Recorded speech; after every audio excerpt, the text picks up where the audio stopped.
He'll launch the largest mass deportation operation of undocumented immigrants on day one. This is terrifying. My God. Although I have to say, something about this sounds familiar, especially that last line. He'll launch the largest mass deportation operation of undocumented immigrants in day one. Where have I heard that before? I know I have. I remember now. I do. You know how sometimes you forget things and then it's just, yeah, I just remembered. I've heard that before because Donald Trump said it himself at every single freaking rally over the course of the last 9 months during this campaign. Axios is very, very, very upset. Axios, you know Axios, that's that liberal left-wing website. Yeah, look at this headline. This is terrifying, everybody. Trump will begin operations to deport millions of undocumented immigrants when he starts his term. This has been confirmed by campaign press secretary Caroline Leavitt Wednesday morning. Quote here, he'll launch the largest mass deportation operation of undocumented immigrants on day one. This is terrifying. My God. Although I have to say, something about this sounds familiar, especially that last line. He'll launch the largest mass deportation operation of undocumented immigrants in day one. Where have I heard that before? I know I have. I remember now. I do. You know how sometimes you forget things and then it's just, yeah, I just remembered. I've heard that before because Donald Trump said it himself at every single freaking rally over the course of the last 9 months during this campaign. Axios is freaking out that Donald Trump is actually going to do what he's been promising every single day. And now they're acting like it's some blockbuster revelation. Oh my God, you guys, he's going to deport everyone who by law is supposed to be deported because they've broken our law. He's actually going to follow the law and adhere to our immigration and border security laws, and he's going to deport the people that he promised he'd deport.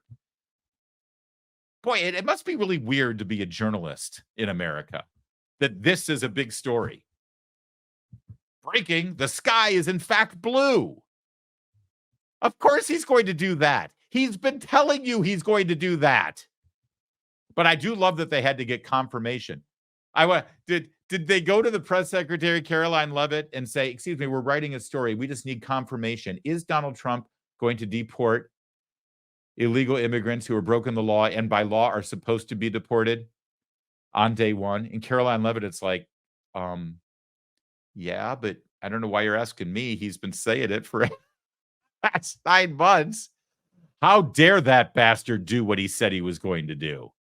How dare he, I say?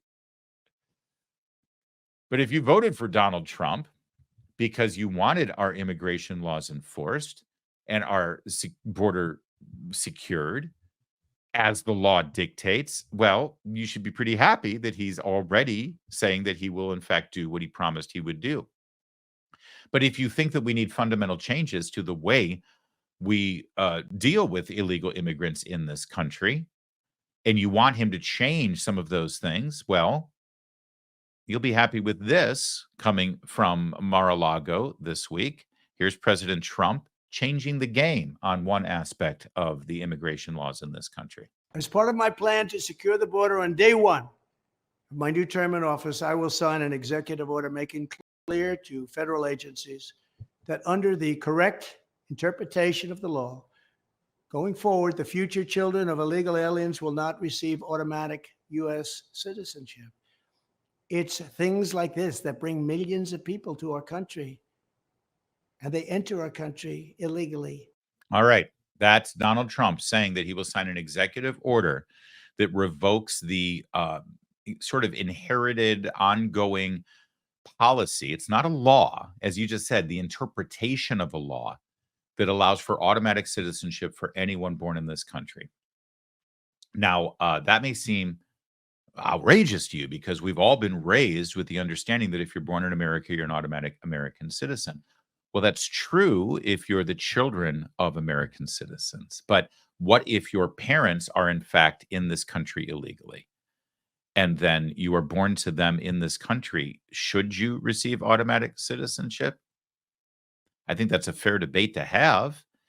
It's actually never been passed into law And it's never been challenged really in the courts because no one's done what Donald Trump has now just said he's going to do. Now, this will be challenged in the courts, and the Supreme Court might have to make a determination on this because it's based on the interpretation of law, and we'll see what they say.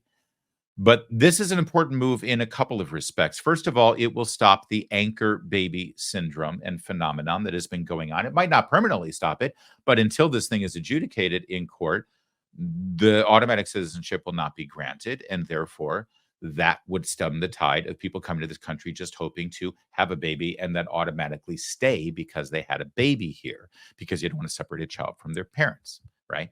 That's number one. Number two, every single thing that Donald Trump does, they're going to try to stop in the court system. Okay. We saw that. We know that they did it 4 years ago. Donald Trump, knowing that, and his team knowing that, they picked and chose which fights they were going to engage in. So there were a lot of things that Donald Trump wanted to do on day one, but they didn't because they said, listen, there's just so much we can do. And so let's do these things. We'll fight them. And if we win them, great, then we can do the next round. This time around, he's signaling, no. We're going to do the opposite of that. We're going to throw it all out there. They want to fight me in court. Fine. Let's fight on the biggest issues possible. Let's not hold back. Let's not be restrained. We're going to run out of time. No. They want to fight me in court. Then they can go ahead and fight me on the biggest stuff. We're going to do away with the anchor babies. We're doing away with birthright citizenship. Let's see how that goes. And it's going to make the left, they don't have unlimited resources. I mean, there's just so much money the Soros family has. Make them pick and choose what they're going to fight about. If they spend all their time and money fighting on birthright citizenship, which they just might do, then that means there's going to be other stuff that Trump can do that won't be fought in the courts, that they won't try to stop, because put it on them to pick and choose which ones are the most important things. So that's a big deal too. All right. And it doesn't end there, because the deportation thing is going to have a ripple effect at the state level with regard to state resources, law enforcement participating and cooperating with ICE, because ICE is a federal agency, but they work hand in hand with local and state law enforcement. That's why some of these counties and states and cities try to pass sanctuary laws, right? Where they're prohibited from cooperating with federal officials. You're going to see a whole rebirth of sanctuary laws now. It's going to be phenomenal. In fact, Lawrence O'Donnell on MSNBC had the governor of Massachusetts on yesterday. And make no mistake, she wants to run for president. She plans on running in 2028. So you're already going to see governors trying to stake their claim and claim their moral high ground on issues to run on, and immigration will certainly be one of them. So she was asked point blank, will you cooperate with Donald Trump's federal ICE officials in deportation of criminal illegal aliens? If the Trump administration requests it, would the Massachusetts State Police assist in mass deportations? No, absolutely not. But let me say this. I do think it's important that we all recognize that there's going to be a lot of pressure on states and state officials. And I can assure you, we're going to work really hard to deliver. Some realities also need to be, noted. And that is, in 2016, we had a very different situation in the courts. And while I'm sure there may be litigation ahead, there's a lot of other ways that people are going to act and need to act for the sake of their states and their residents. There's regulatory authority and executive powers and the like. There's legislation also within our states. So I think that the key here is that every tool in the toolbox has got to be used to protect our citizens, to protect our residents, and protect our states, and certainly to hold the line on democracy and the rule of law as a basic principle, right? Hold the line on democracy as a basic principle, even though democracy just happened and Trump was put in overwhelmingly because he wants to do exactly what you're now saying you're going to resist doing. A couple of things of note here. I don't know if you caught it reading between the lines where she said, a lot of these things are fought in court, but things look different right now than they did in 2016. So we might have to use other tools and mechanisms. What does that mean? Tell you what that means. In 2016, they were coming off of 8 years of Barack Obama appointed judges in the court system. Not this time. One of the legacies of Donald Trump's first term was not just those 3 Supreme Court justices that he nominated that eventually sent Roe v. Wade to the dustbin of history where it belongs. No, there's also all the other federal judges that have been put in place. She's telegraphing right now that it's not going to be so easy to pick and choose some judge who's going to be able to side with them as a political hack because Trump did such a great job getting good judges appointed on the federal bench.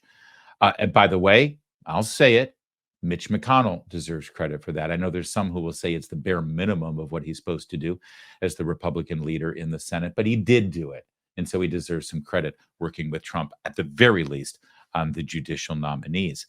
So this is the governor of Massachusetts admitting that the courts might not be as friendly as they were 4 years ago or 8 years ago when Donald Trump first did this and they fought him in court. But she's going to use other tools to, what was that she said? Protect her citizens and residents. See, she had to add "and residents" in there because the people that need protection, so-called, from deportation, because the federal law dictates that if you're in the country illegally and you're found to be in the country illegally, then you are eligible for deportation immediately, because that's literally what the law says.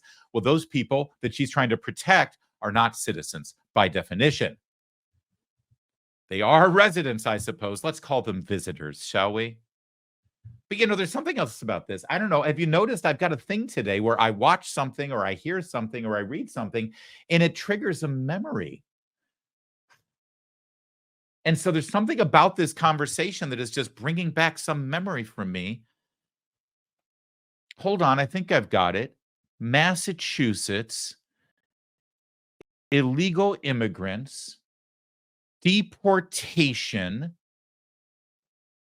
I remember, hey, isn't Martha's Vineyard in the state of Massachusetts?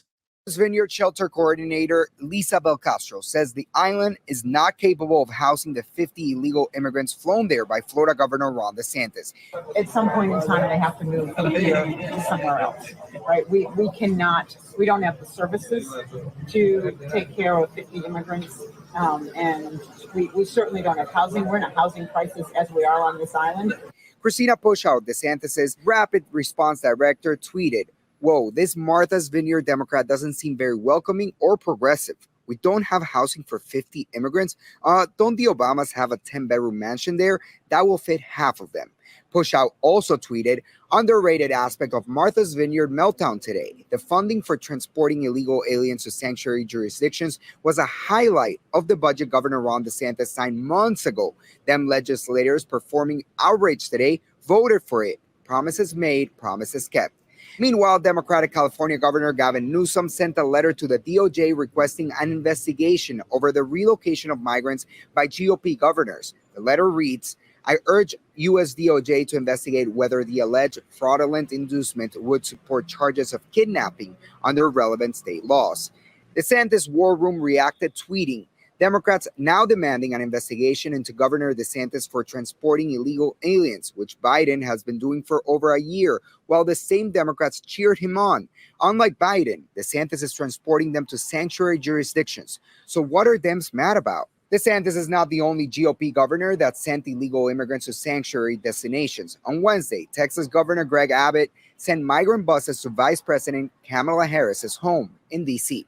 According to Axios, Biden officials to discuss litigation options over migrant buses.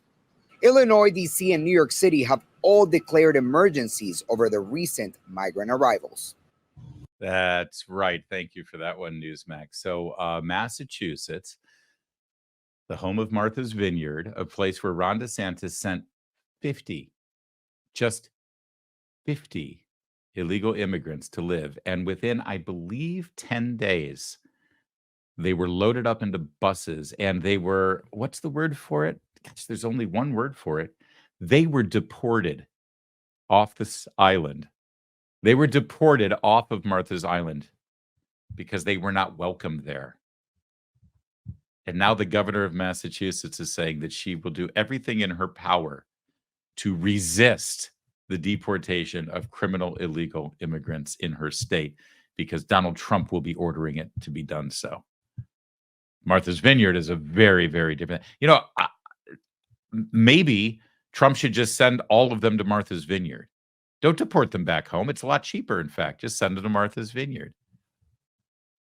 You know, there's one other thing about this story that's triggering a memory, if you don't mind.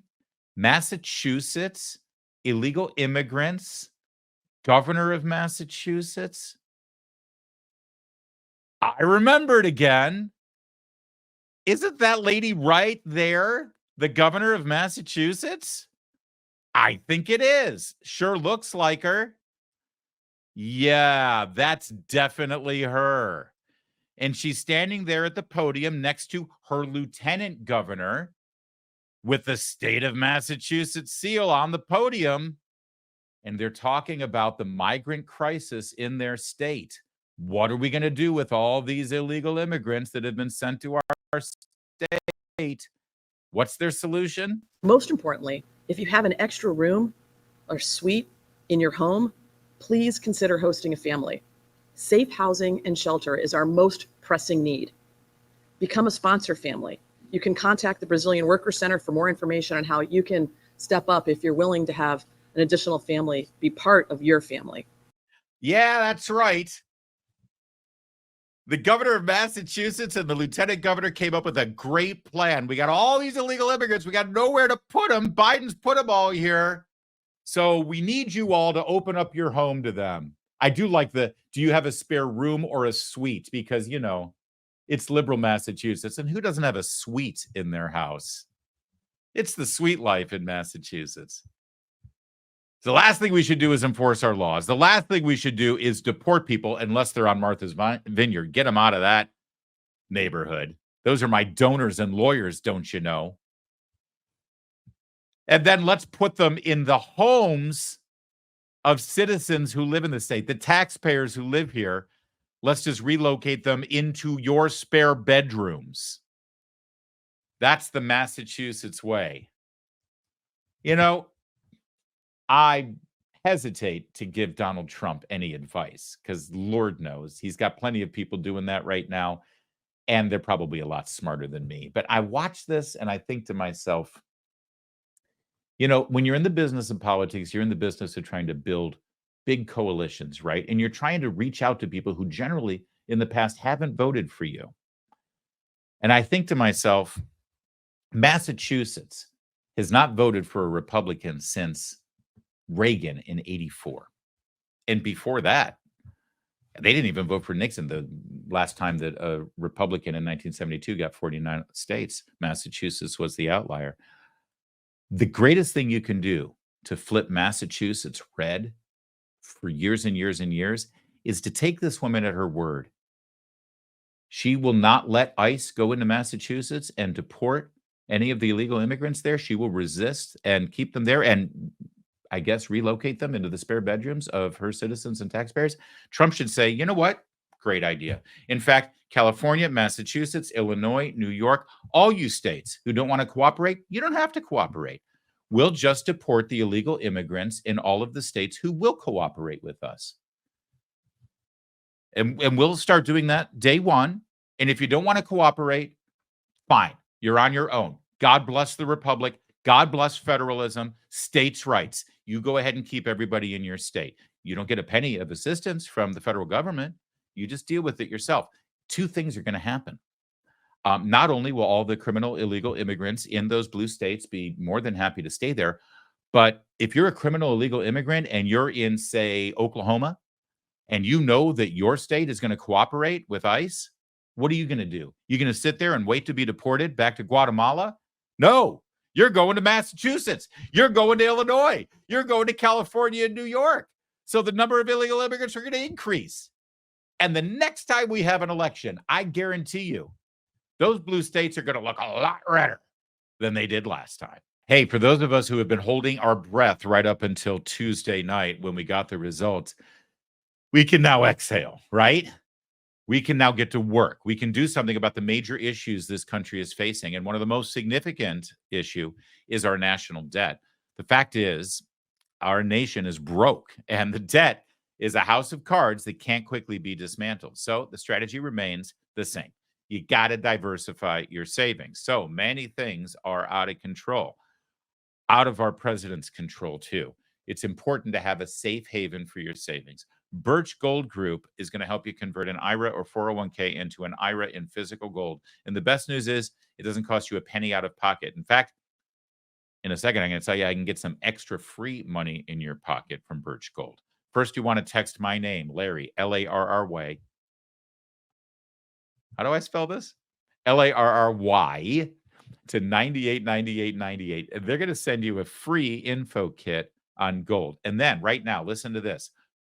Through Black Friday, you're going to receive a free 1 ounce silver eagle for every $5,000 purchased. That's incredible. Diversify your savings with Birch Gold. Text Larry to 989898 and claim your eligibility for free silver today.